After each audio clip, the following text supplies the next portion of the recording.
vinyl community, how are you? Um, it's been a long time, as George Harrison may say. um, Hope you guys are doing all right. I'm doing all right, and it's have been difficult to put some videos up. I'm not most active YouTuber, but I follow you guys videos all the time, and I have a lot of fun. Seeing and watching the videos you put up.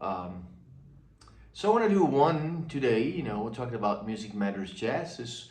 Most of my videos have been, tone poet or Music Matters Jazz related, some impulse, or, jazz related, obviously, most of them.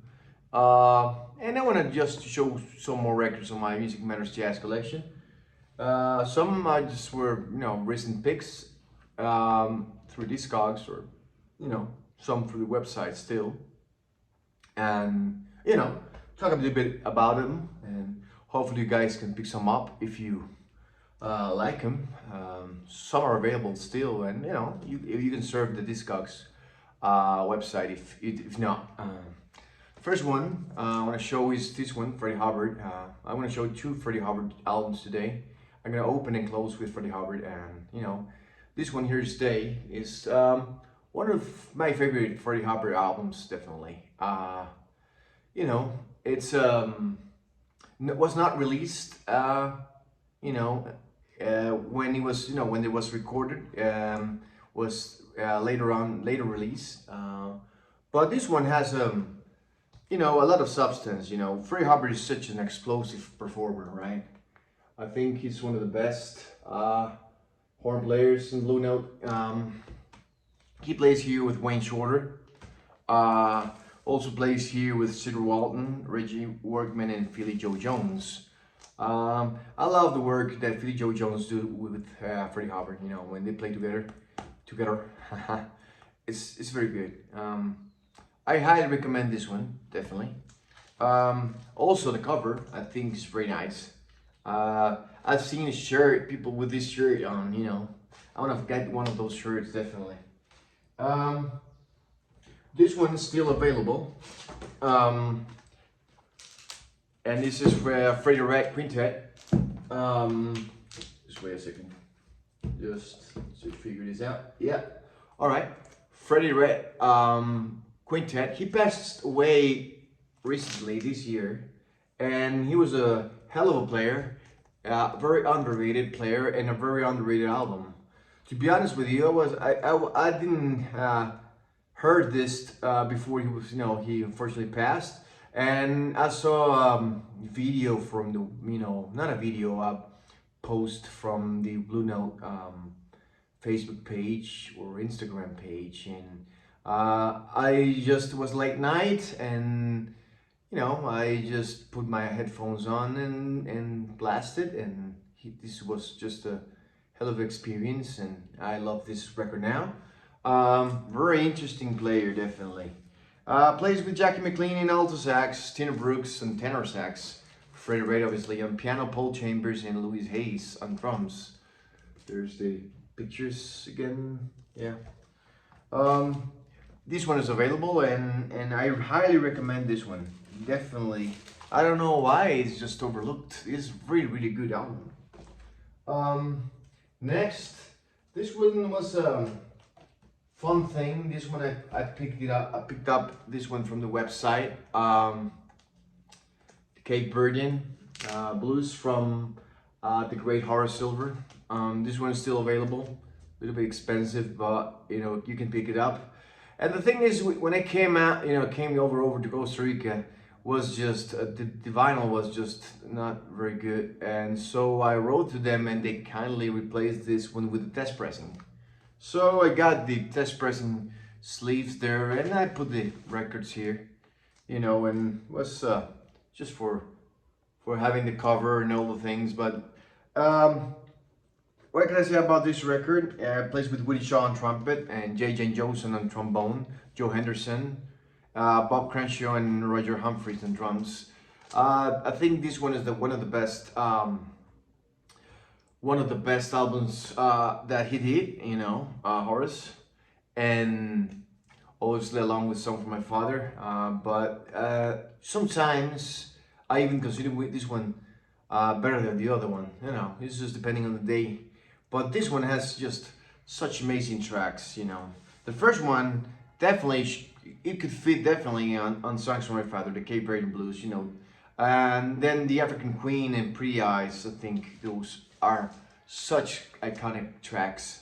Uh, this is a must. You know, this is amazing still that is still available, and if you can get it, and it's and if it comes flat, it'll be better. If not, these guys are really careful, and you know, and they will send you a replacement. Very good album, yeah. All right, I got Sonny Clark's on the script. Sonny Clark is one of my favorite piano players. This session is just, you know, pretty much next to Blue Train. I think Blue Train is the next up after this. And, you know, it's fun, it has Coltrane on it. It was not always a good thing when you have John Coltrane on a record. And, you know, Sonny Clark is a really, really good player, definitely. You know, is, you know, mixed between, you can say he's between, you know, in the middle between Monk and Bud Powell, I guess. So he's just really good, you know, really good player, very good album. This one, page one, this one has been recently released on the, this one is not available anymore, you know, I got it through Discogs, and, you know, this one is, there's a classic series version of this, very good. I think it's one of the best albums, debut albums of Bluno, definitely. You know, I think Joe Henderson hit the ground running with this one. You know, Joe Henderson plays here with McCoy Tyner. That is just, I think, is, you know, wrote in as etc. on the cover for, you know, purposes of, I think, license, and you know, he was signed to another label, so. Butch Warren, Pete LaRocca, and Kenny Dorham. I think the work from LaRocca and Henderson together, with this one and Basra, are really exceptional. And I think this is one of my favorite Joey Henderson albums. I don't know, maybe Mode for Joe is my favorite. I don't know, maybe this, depending on the day. I think this one is more laid back, definitely, than Mode for Joe. Mode for Joe is more intense. And this was later on in his career. This one, he's still a bit shy, I think, but you know, still I think he was one of the great debutants. You know, it's a great debut by him in this in the label, and definitely deserves to be in the classic series with along with all the other big guns. This one, you know, Tina Brooks. This record is back to the tracks. So I always forget the title of this one, you know, and this one is one of the covers that, you know, was one of the, yeah, it's not that good cover, you know, from, you know, maybe, I don't know what happened here with the cover. I was kind of disappointed in this one a little bit, you know, you know, it's just a cover, you know, in the end, but seems like it was like a little bit like blurry, not something, you know, you are used to with Music Matters Jazz. This record is alright with it has Blue Mitchell, Kenny Drew, Paul Chambers, and Art Taylor. You know, out of Tina Brooks' album, maybe this one is, well, maybe Waiting Game and this one are they are not that amazing. You know, I think Minor Move could be my favorite, and True Blue are just wonderful albums. This one is alright. It's a, you know, it's a very acceptable. Obviously, it's not a bad record. You know, I think there's no bad Blue Note, but you know, if I had to rank them, I don't think this is one of my favorites from Tina. Still, it's a good album. Just my opinion, obviously. Feel free to disagree.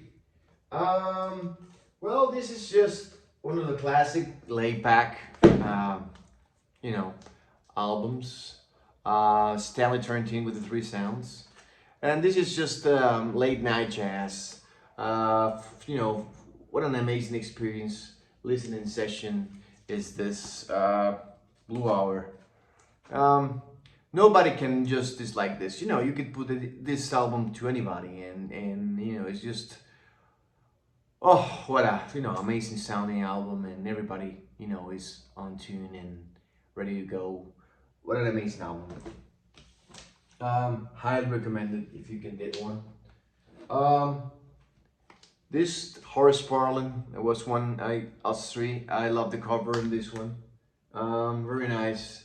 I think this is also a print, but you can find some decent deals in these talks if you want it. I love the intro in the first track. He plays here with George Tucker and Al Harwood. And you know, the beginning of the track maybe is the most exciting. You know, the first track is the most exciting track in the record. You know, us three. It's just starts in a Mingus-ish style of bass playing. You know, because oh man, maybe obviously he played with Mingus, and he was very seminal in that in his work with Mingus. And yeah, I think it's a pretty nice record overall. Very listenable. This is the last one I'm going to show today. Freddy Harvard again. This is a classic Hop Tones. This one also is in the 80th anniversary series from Bluno, and well, I think it's one of my favorite records from Freddie. Could be my favorite, and I don't know, maybe Ready for Freddie, maybe this. Such an iconic album, such an cover, you know, iconic Reed Miles cover. I think it's Reed Miles. Yeah. Yeah, it's a, you know, awesome album. You know, Herbie Hancock, James Spaulding, Reginald Workman, and Clifford Jarvis. Great album.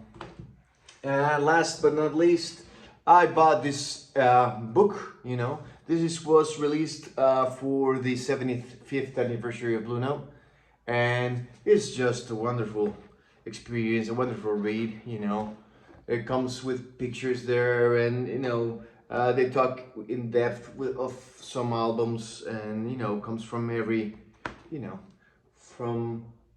Blue Note period, from the 50s to 60s. It's such a wonderful, you know, complementary element if you want to study a label, and a steel label. I think you can buy it online, and wonderful album. Wonderful book.